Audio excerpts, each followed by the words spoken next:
Onda Cero, Navarra.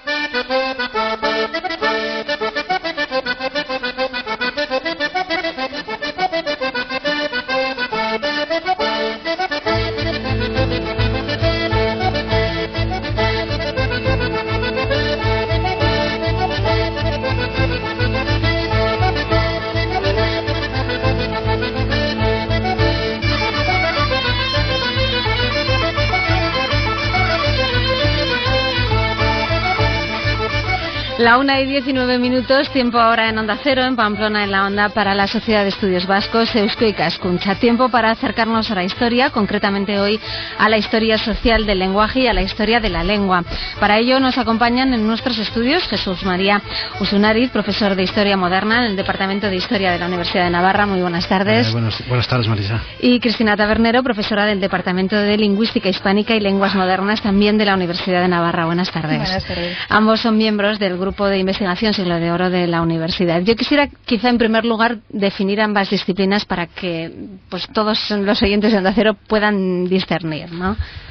Bueno, son totalmente diferentes, aunque supongo que interrelacionadas, ¿no? Sí, y es sencillo explicarlo. Bueno, aunque la historia social del lenguaje es una disciplina relativamente reciente, puesto que nace a finales de los 80 por iniciativa de un profesor británico que no tuvo mucho eco, pero poco a poco pues se van creando grupos de investigación que van trabajando este tema.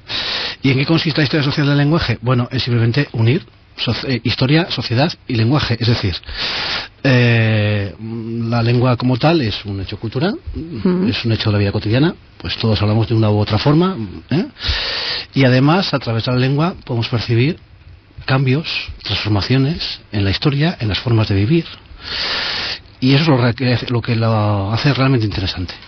Claro, es un hecho cultural, pero aparte con bastante importancia, ¿no? Refleja muchas cosas. Refleja muchas cosas y nos ayuda pues a percibir cómo grandes corrientes históricas se plasman en la vida diaria.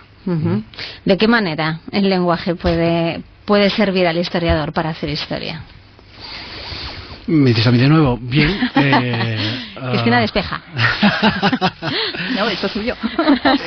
Mira, nosotros, por ejemplo, estamos trabajando las transformaciones sociales que se están produciendo en España, en Navarra, en Europa en general, en los siglos XVI y XVII.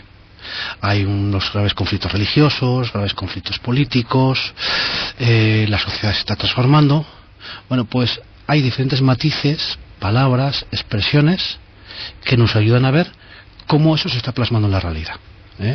Hay fenómenos, luego hablaremos si quieres de ellos, sí. de la cencerrada, del insulto, de la injuria, del vocabulario del AMPA, y así sucesivamente, coplas, cantares, que nos ayudan, como digo, a discernir claramente cuál es esa evolución, qué cambios, qué intereses, qué preocupaciones, qué es lo que afecta personalmente a unos y a otros, ¿no?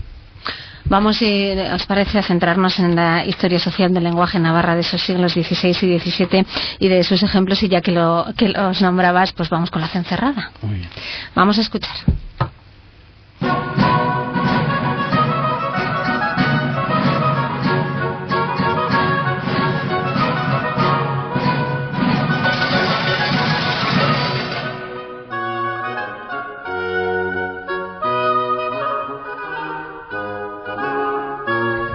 Música que nos pone en ambiente, ¿no? Sí. Aunque es una cencerrada muy cortesana, porque esta es una cencerrada que compone un compositor llamado Filidor en el siglo XVII para la corte de Luis XIV. Es una especie de comedia de ballet que se titula La boda de la gorda Catalina, y incluye lo que los franceses llaman un charivari, que en castellano pues se traduce como cencerrada, matraca o puya. Y bueno, ahí se ve claramente lo que es una cencerrada. Bueno, todos sabemos lo que es una cencerrada. Estamos escuchando la de fondo. O creo lo que es una cencerrada, ¿no? ¿Esto con el lenguaje cómo lo relacionamos? Bueno, porque la cencerrada supone no solamente el sonido de cencerros, diferentes cacharros para criticar, porque la cencerrada sirve para una cosa en principio. Si hoy preguntamos a nuestros mayores, pues todo el mundo dice, yo una cencerrada en mi pueblo, y siempre suele ser pues para o dos viudos que se casan, o para un viudo que se casa con una joven, y los muchachos de la localidad salen con cencerros, con todo tipo de instrumentos, a cantar debajo de la ventana de la joven o de la nueva pareja, ¿eh?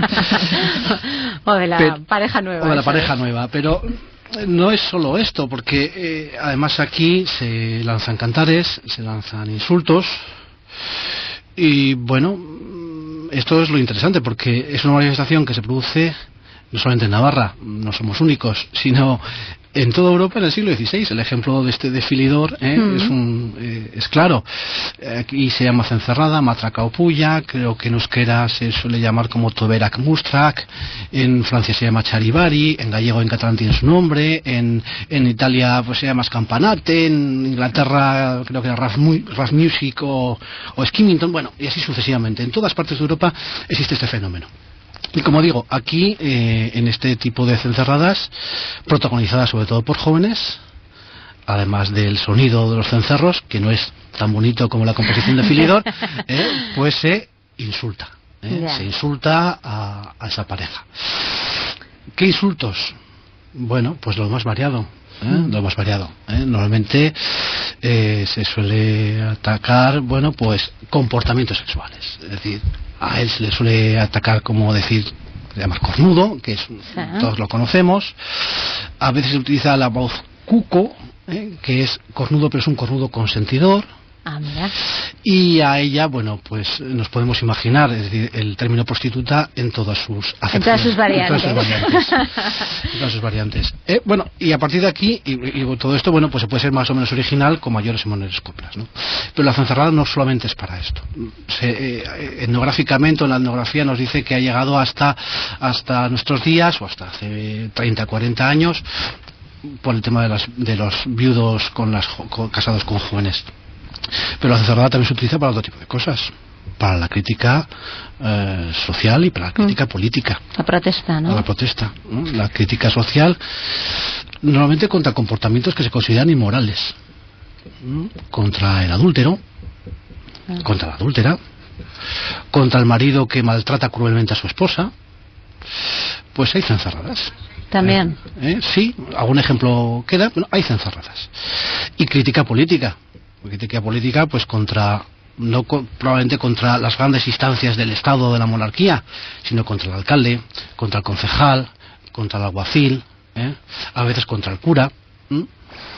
Y detrás de esas críticas, en las que los insultos siempre son los mismos, hay otras cosas, hay el juego político, el aprovechamiento de determinadas tierras, cómo ha llegado una determinada persona a un determinado cargo, qué es lo que hace en el cargo, ese tipo de disputas, ¿no?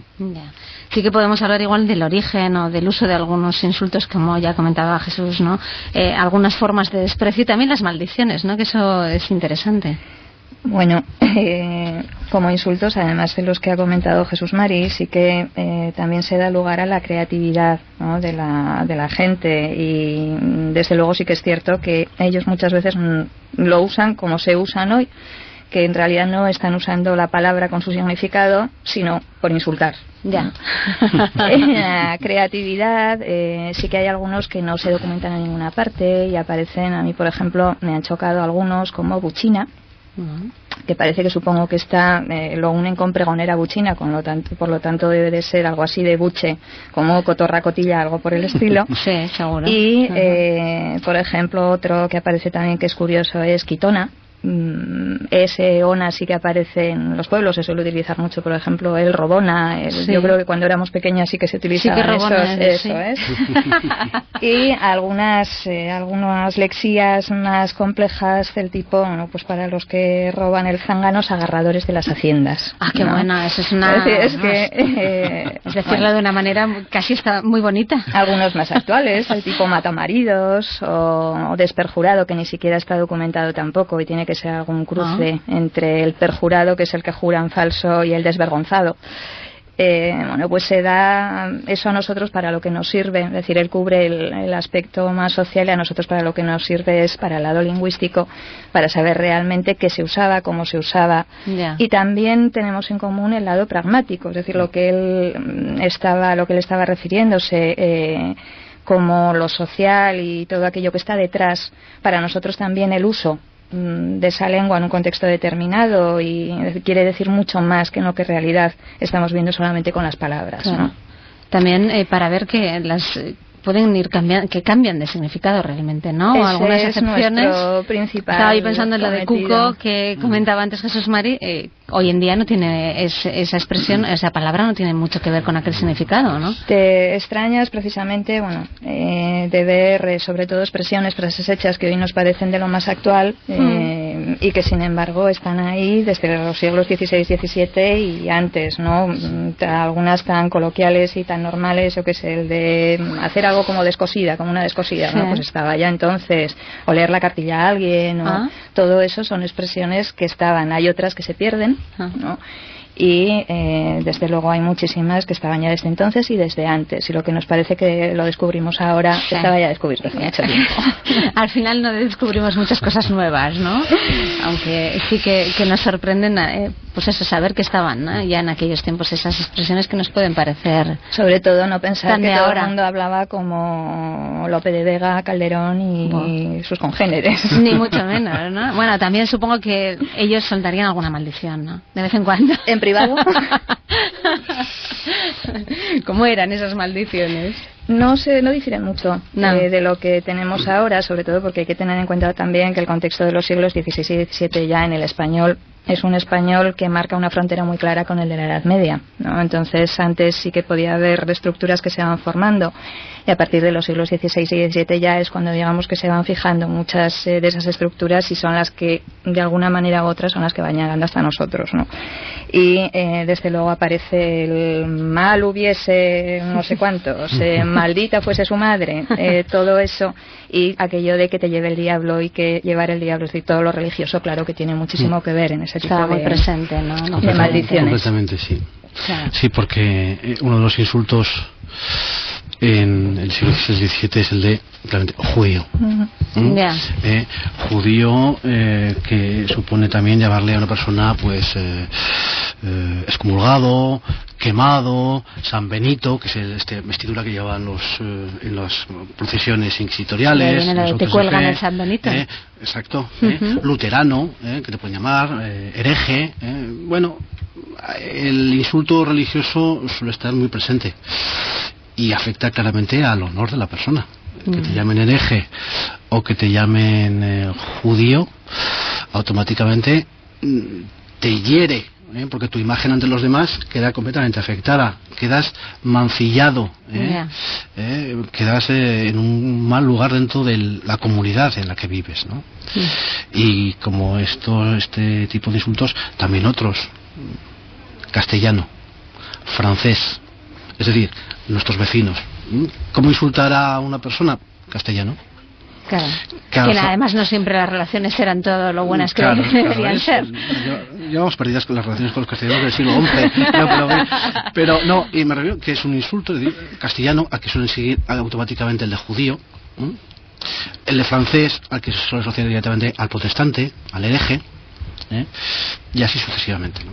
Claro. Que eso es bastante habitual entre los insultos son los insultos más comunes, ¿no? Aparte ya de los personales. Decía Cristina que claro, no todo el mundo hablaba como Lope de Vega, ni mucho menos. ¿Cómo era el lenguaje pues de las clases más bajas, ¿no? De los bajos fondos? Bueno, yo creo que estaba compuesto fundamentalmente, sí que tenían, la base es la misma, ¿no? Que la que se puede compartir con la lengua en general, pero, aparte de incorrecciones, que las habría, desde luego sí que tenía este tipo de insultos, juramentos, que no solamente en las clases bajas, sino que eso mismo pasa también a la literatura, y se ve, ¿no?, cómo está reflejado el tipo de juramentos. Hay uno, por ejemplo, que no se han cansado de ejemplificar en toda obra que trate acerca del siglo de oro, ¿no?, que es el famoso voto a lo que sea, el voto a bríos. Que es ese voto a bríos, o que es el voto en principio era un juramento. Y Covarrubias, por ejemplo, dice un juramento no usado entre gente inconsiderada y fanfarrona, de voto a Dios sin advertir qué es lo que dicen y lo que votan, que va un poco en relación con lo que decíamos antes, ¿no? En realidad no se sabe tampoco qué es lo que se está diciendo, ¿no? Y el voto a bríos no es más que una deformación, pues claro. En lugar de voto a Dios vamos deformando lo mismo que ahora hacemos con algunos tacos, sí, sí. que lo que hacemos es ir deformándolos para que no sean lo que en realidad son. Y luego, dentro de eso, a mí sí que me gustaría destacar también que diastráticamente también está bastante marcado la relación que hay entre castellano y euskera en ese momento. Es decir, no es que sean, yo no quisiera decir algo como bajos fondos, pero sí que es cierto que la lengua del pueblo normalmente era el euskera, ¿no? Y de eso hay muchos testimonios. Y bueno, se dio como un gran descubrimiento hace ya bastantes años. En el año 69 Idoate recoge bueno, pues dos pequeñas notitas entre secretarios reales en las que se hablaban en euskera, es decir, intercalaban el castellano con el euskera. Entonces se ve muy bien cómo eran además notas muy familiares, porque metían también algún taco que otro, y lo que tenían era pues el texto, el contenido de la carta. El primero dice solamente el saludo y el segundo le responde con 4 líneas completas en euskera, y eso es, para nosotros es fundamental, ¿no? Claro. Poder tener testimonios, porque testimonios de euskera escritos no hay. No. Entonces, bueno, pues sí que hay una marca sociocultural también. El lenguaje familiar la lengua familiar es el euskera, el vascuence, entonces, y la lengua, lógicamente, la lengua real, la lengua cortesana, y la general podía ser el romance de aquel momento. Sí, no, es poco conocido aquí el lenguaje de Lampa, el lenguaje de germanías. Tenemos un poquitos testimonios, así como para Sevilla, para Madrid, para las grandes capitales, donde claro, eso funcionaba mucho más. Para una ciudad como Pamplona, por ejemplo, ese tipo de cosas. Hay algún testimonio pequeño de lo que ellos hablar en jerigonza, que es este hablar que utilizan unos grupos concretos, ¿no? Pero poco más, tenemos muy poquitos testimonios para el lenguaje de germanías en Navarra en el siglo XVI. Claro, es difícil encontrar los documentos que os puedan servir para el estudio, ¿no? Al fin y al cabo. Sobre todo porque pasar todo eso a la lengua escrita, si hoy cuesta, entonces costará mucho más, lógico. Y eso que testimonios hay, porque tenemos unos archivos que hay que reconocer que son riquísimos, que eso es algo que no que hay que alabar continuamente. Tenemos unos magníficos archivos con unos fondos que creo que otros envidiarían, y donde podemos encontrar testimonios como estos y más, con los que podemos trabajar, afortunadamente. Creo que en esa documentación que tenemos en Navarra hay algunas construcciones hiperbólicas a las que os quería referir, ¿no? Precisamente, sobre todo en procesos en los que los testigos sí que tienen que se tienen que transcribir tal y como se dijo, porque si no, aquello no tiene valor, ¿no? Y a mí lo que más me llama la atención es que nos siguen afectando las mismas cosas y que seguimos teniendo los mismos valores y los mismos miedos de fondo. Que algunas cosas no han cambiado, vamos. Yo sigo con el paso de los siglos al cambio de la lengua, pero parece que aquí lo que defiendo es que poco cambian las cosas. Y sí que aparecen, yo que sé, por ejemplo, el primero moriría 1000 muertes que caer en herejía alguna, ¿no? Bueno, pues lo que nos importa, lo más a lo que puedes llegar, por supuesto, además de ser la muerte, son 1000 muertes. O siempre el primero moriría. Sí, porque si hubiera muerto 1000 veces con sus manos antes que haberlo hecho, que primero quisiera morir que haberlo dicho. Es decir, que es siempre, o por ejemplo, ser quemado vivo antes que haber cometido tal pecado. Vamos, que exagerados no nos gana nadie. No, primero porque es que uno tenía que defender su inocencia en esos procesos, y había que hacerlo de la mejor manera que supieras. Y eso es lo que nos da lugar a ver que seguimos basándonos exactamente en lo mismo, ¿no? Vamos, las comparaciones estas, me estoy acordando ahora del antes muerta que sencilla de ahora, está diciendo, por ejemplo, el esquema es el mismo en todos los tiempos, ¿no? Antes haría tal, antes me colgaría de un árbol, que es lo que aparece, es decir, que es que seguimos pensando en lo mismo, en lo extremo, lógicamente, porque es lo que tenemos. Sí, llevado al punto máximo, presente, ¿no? Pero es curioso, sí. Y también hay rasgos de oralidad o de expresalidad, ¿no? De expresividad que aparecen en la escritura. Sí, bueno, en los procesos judiciales, por ejemplo, que es lo que nosotros trabajamos mucho, tanto en los procesos judiciales que tenemos aquí en el Archivo General de Navarra, como en los procesos del Archivo de la Inquisición. Cuando tú te encuentras un testimonio o una frase que dice, y dijo, te falta poner los 2 puntos y las comillas, porque lo que viene a continuación es lo que recoge el escribano. Tal cual. Sí, literalmente. Y a veces suele ser una palabra, a veces suele ser una frase completa que recoge con gran cuidado, ¿no? Dando muestras de su oficio. Y claro, para nosotros eso es fundamental, porque es realmente muy, muy atractivo encontrar esos testimonios de oralidad, que tanto más les interesa a los lingüistas. Nosotros les tenemos que dar aquí públicamente las gracias porque nos apoyamos en ellos. Vamos, no seríamos nada o casi nada. Claro, casi nada. Bueno, vale. No, sí, de verdad, sí que para nosotros, para los historiadores de la lengua, el trabajo del historiador a secas y con mayúsculas es lo que nos nutre, ¿no? Ellos lo ven desde un punto de vista y para nosotros es otro diferente, pero esencial. Pero es básico, claro. Además, por ejemplo, en este programa hemos hablado muchas veces de la historia oral, ¿no? Que hoy en día, bueno, se está haciendo un esfuerzo muy grande por tener esa historia oral de los últimos años, pero claro, remontarse siglos atrás, o la tienes escrita de esa manera o no la encuentras, es imposible encontrarla, ¿no? Y es también, pues yo creo que un instrumento muy atractivo para el estudio, ¿no? Sí, sobre todo que, insisto, tenemos fuentes. Claro. Tenemos fuentes ingentes. He dicho el Archivo General de Navarra, el Archivo de Cesión de Pamplona, el Archivo de Inquisición. Bueno, los tenemos a nuestra disposición y los testimonios. Es que cada vez que hurgas un poquito, encuentras un gran número de testimonios. Claro, hay que estar ahí. Hay que meter horas. Como en Durain hay que estar ahí. Sí, hemos estado ahí. Hay que meter muchas horas porque son muchos folios, pero apasionantes. Sí, seguro que sí. Tiene que ser un trabajo apasionante. Nos queda poquito tiempo, pero así alguna fraseología de la época. Cristina. Pues comentaba antes lo de parir como descosida. Comentaba, por ejemplo, en vez del año de Mari Castaña empleaban el año moquero. Lo del llevar pies ni cabeza, o el de los pies a la cabeza, desde luego que estaba, y el a todo correr, a todo que utilizamos hoy, se utilizaba de la misma manera. ¿Y de qué manera lo utilizamos? Porque vivimos a todo correr, realmente. Y yo que sé, de expresiones como cara a cara, pues entonces se documenta como papo a papo. Es decir, hablar directamente. Es curiosa también, por ejemplo, la expresión de partir peras con alguien que entonces era simplemente discutir, ¿no? Y estaba sobre todo en un refrán que era ni en burlas ni en veras con tu amo partas peras, y se refería precisamente al hecho de, bueno, pues no discutes con él, no le lleves la contraria, pero no era tanto el disociar que el partir peras de ahora, lo que tenemos ahora. Es decir, que se ve muy bien, se puede ir siguiendo muy bien la pista de cómo poco a poco unas expresiones van llevando de un significado a otro. Bueno, sacar en limpio, ese a las 1000 que utilizamos se utilizaba de la misma manera. Bueno, el ser algo de 3 al cuarto estaba también con el mismo significado.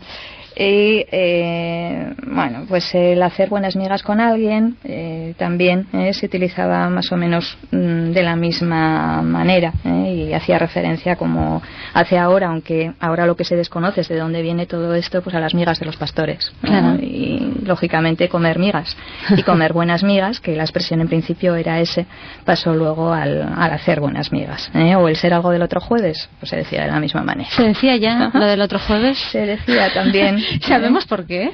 Porque claro, uno, ¿verdad?, asimila las expresiones como propias, pero... Pues lo que hacemos es intentar buscar por qué, pero a esta no me lo preguntes porque todavía no lo sé. Estás en ello, ¿no? En el empeño que no quede. Claro, es que me imagino que tiene que ser muy difícil llegar al origen, ¿no?, de las expresiones o de algunas palabras. Hombre, pues hay que bucear mucho y hay que mirar ahora. Sí que tenemos bases de datos, la verdad, estupendas, con las que podemos manejarnos muy bien, ¿no? Y cumplir un trabajo que quizá es más laborioso y más desagradable, y hacerlo mucho más rápidamente que hace unos años, claro, ¿no? Pero vamos, todavía es mucho el esfuerzo que hay que hacer para ir, claro, son muchas las expresiones Y si nos paramos a pensar en cada una de ellas, decimos, ¿y esto por qué? Claro, no, es que si encima nos ponemos a pensar que en el siglo XVI o el siglo XVII ya se decían expresiones que decimos ahora, a lo mejor también se decían en el siglo XII. Pues sí. Cualquiera sabe, ¿no? Sí. Entonces, ponte a bucear ahí, ¿no? Es realmente una labor complicada, pero por lo que veo una labor que os complementa muy bien, ¿no? A las dos, Sí, a las dos historias. Nosotros dependemos de los filólogos y ellos de nosotros, supongo. Es una buena colaboración. Es una buena colaboración, sin duda alguna. Nos hemos acercado a este tema con la Sociedad de Estudios Vascos, con Eusko Ikaskuntza. Recordamos, como siempre, que su sede está en Pamplona, en la Plaza del Castillo 43 bis, tercero y cuarto D. El horario de atención al público es de 8 a 2 por las mañanas y de 4 a 6 por las tardes, y tienen una página web a la que se puede acceder en la dirección www.eusko-ikaskuntza.org. Jesús Mari Usunariz, muchísimas gracias por estar con nosotros, y Cristina Tabernero también, gracias. Muchas gracias. En Onda Cero, Pamplona en la Onda.